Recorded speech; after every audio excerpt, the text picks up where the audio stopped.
அனைவருக்கும் வணக்கம். யசோதா கண்ணன் சேனலுக்கு உங்களை அன்புடன் வரவேற்கிறேன். இன்னைக்கு நான் சப்பாத்தியும் மஷ்ரூம் கிரேவியும் பண்ண போறேன். அதுக்கு ஒரு பவுல் எடுத்திருக்கேன்.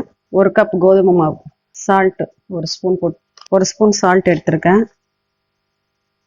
டேஸ்ட்டுக்காக ஒரு 1/2 ஸ்பூன் சர்க்கரை, 1 ஸ்பூன் ஆயில்.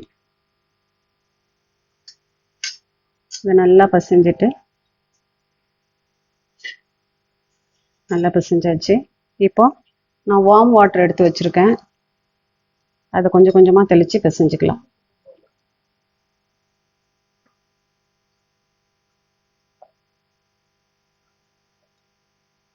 கொஞ்சம் அந்த வார்ம் வாட்டர் ஊற்றினோம்னா கொஞ்சம் சப்பாத்தி நல்லா சாஃப்டாக வரும். இந்த வெது வெதுப்பான சுடு தண்ணியில் நம்ம ஊற்றி பிசைஞ்சோம்னா சப்பாத்தி நல்லா சாஃப்டாக வரும். மாவு நல்லா பிசைஞ்சிட்டு காட்டுறேன். அதுக்கு முன்னாடி இன்னும் நீங்கள் நம்ம சேனலை சப்ஸ்கிரைப் பண்ணலைன்னா சப்ஸ்கிரைப் பண்ணிவிடுங்க. பக்கத்தில் இருக்க பெல் பட்டனை கிளிக் பண்ணிவிடுங்க. இப்போது சப்பாத்திக்கு மாவு ரெடி பண்ணியாச்சு. சாஃப்டாக நல்லா இருக்குது பாருங்கள். இப்போது இதை அப்படியே மூடி வச்சிடலாம். ஒரு 10 நிமிஷம் மூடி வச்சிடலாம். இது ஊறட்டும். இப்போ மஷ்ரூம் கிரேவி பண்ணுறதுக்கு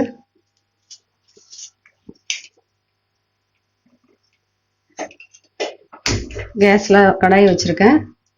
கேஸ் ஆன் பண்ணியாச்சு. இல்லை ஒரு 4 ஸ்பூன் எண்ணெய் விட்டுக்கலாம்.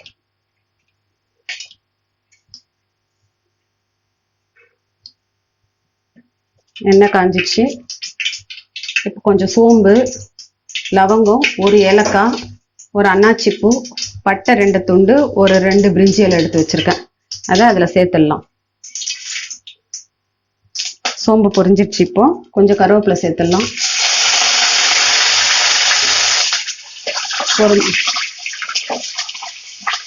ஒரு 3 வெங்காயம் பொடியை கட் பண்ணி வச்சுருக்கேன். அதையும் சேர்த்துடலாம்.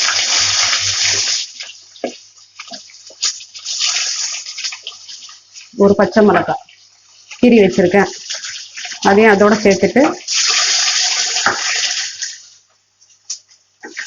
வதக்கலாம் நல்லா.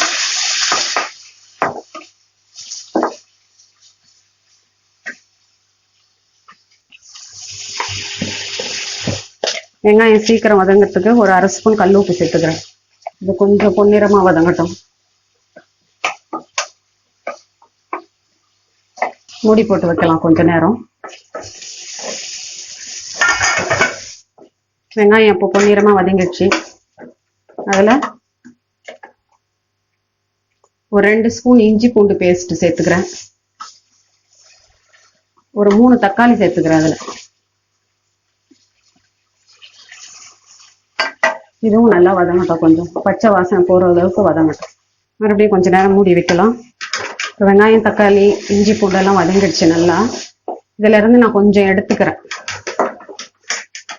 கொஞ்சம் எடுத்து தட்டில் வச்சுக்கிறேன். ஒரு 2 கரண்டி போல.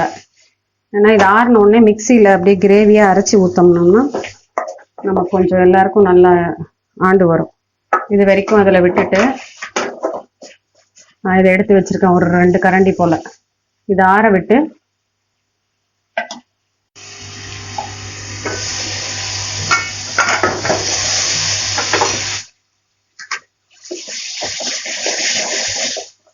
இப்போ இந்த வெங்காயம் தக்காளி நல்லாவே வதங்கிடுச்சு. இதில் நான் ஒரு 400 கிராம் எடுத்திருக்கேன் மஷ்ரூம். அது எல்லாத்தையும் இதில் சேர்த்துடுறேன்.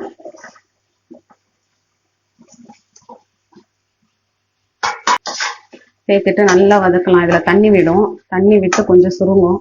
அது வரைக்கும் இது நல்லா சிம்மிலேயே அப்படியே வேகட்டும்.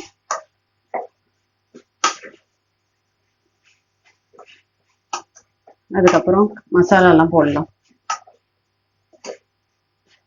பெரிய பெரிய துண்டுகளாகவே கட் பண்ணியிருக்கேன் நான்.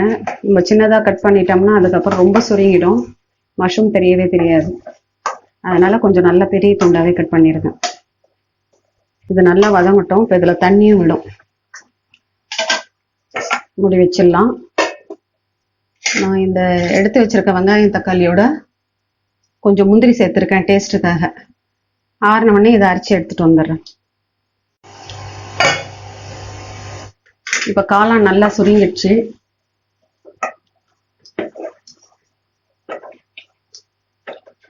இந்த நேரத்தில் தனியா powder 1 spoon, garam masala 1 spoon எடுத்துருக்கேன். அதை இதில் சேர்த்துடலாம்.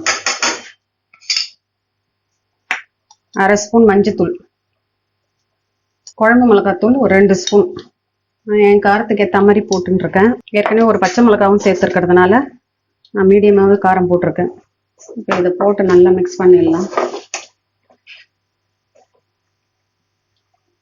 இதில் நம்ம மிக்சியில் அரைச்சி வச்சிருக்க விழுதியும் சேர்த்துடலாம்.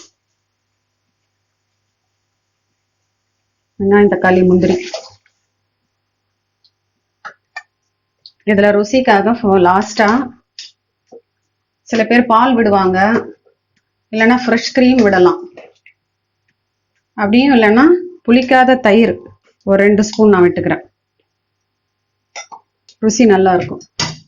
இப்போ இது எல்லாமே நல்லா திக்கா இருக்கு. நம்ம இன்னும் கொஞ்சம் தண்ணி சேர்த்து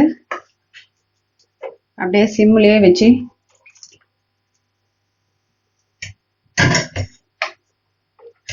கொதிக்க விடலாம். இப்போ மேலே அப்படியே எண்ணெய் பிரிஞ்சு வரும். அப்போ வந்து லாஸ்ட்டாக கொத்தமல்லி போட்டு ஆஃப் பண்ணிடலாம். உங்களுக்கு எவ்வளோ தேவையோ நீங்கள் அவ்வளோ தண்ணி விட்டுக்கலாம். கிரேவி ரெடி ஆகிட்டு இருக்கு. அதுக்குள்ளேயே நம்ம சப்பாத்தி போட்டுக்கலாம். உருட்டி வச்சிருக்கேன். அதை கொஞ்சம் மாவுல பிசைஞ்சு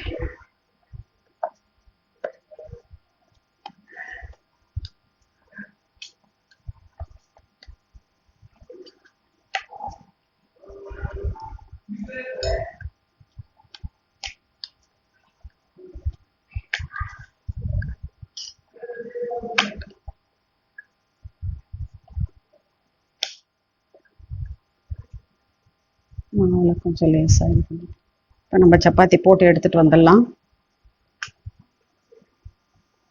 இப்போ நம்ம சப்பாத்தி போட்டு எடுத்துடலாம். கேஸில் கல் வச்சுருக்கேன், சூடாயிடுச்சு.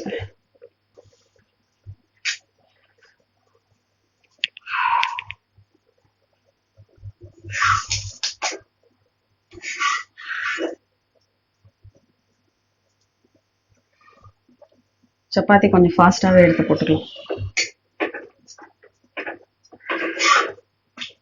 அப்போ தான் நல்லா சாஃப்டாக வரும். எண்ணெய் வேணும்னா கொஞ்சமாக விட்டுக்கலாம். நான் அதிகம் விட மாட்டேன் சப்பாத்திக்கு. நல்லா ப்ரெஸ் பண்ணி கொடுத்தோம்னா அது கொஞ்சம் நல்லா அப்படியே பஃப்னு இருக்கும். நல்லா பஃப்னு எழுந்திடுச்சு பாருங்க.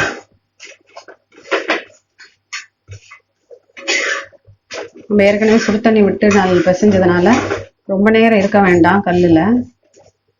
ஏற்கனவே அந்த மாவுலேயே கொஞ்சம் வெந்திருக்கும். ஏற்கனவே நம்ம ஊற்றின சுடு தண்ணியிலே கொஞ்சம் அது பாயில் ஆயிருக்கும் மாவு. அதனால நம்ம டக் டக்குன்னு போட்டு எடுத்துடலாம். ரெடி ஆயிடுச்சு. இன்னொன்று போட்டு எடுத்துடலாம். இப்போ கிரேவியும் ரெடி ஆயிட்டு பாருங்க, எண்ணெய் நல்லா பிரிஞ்சு மேலே வந்துருச்சு. இப்போ இதை ஆஃப் பண்ணிடலாம். சப்பாத்தியும் ரெடி, மஷ்ரூம் கிரேவியும் ரெடி. கேஸ் ஆஃப் பண்ணிடலாம். இப்போ சூப்பரான மஷ்ரூம் கிரேவியும் சப்பாத்தியும் ரெடி ஆயிடுச்சு. இதை நீங்கள் வீட்டில் செஞ்சு பார்த்துட்டு கமெண்ட்ஸில் சொல்லுங்கள். இந்த வீடியோவை உங்கள் ஃப்ரெண்ட்ஸ் அண்ட் ஃபேமிலிக்கு ஷேர் பண்ணுங்கள். நன்றி, வணக்கம்.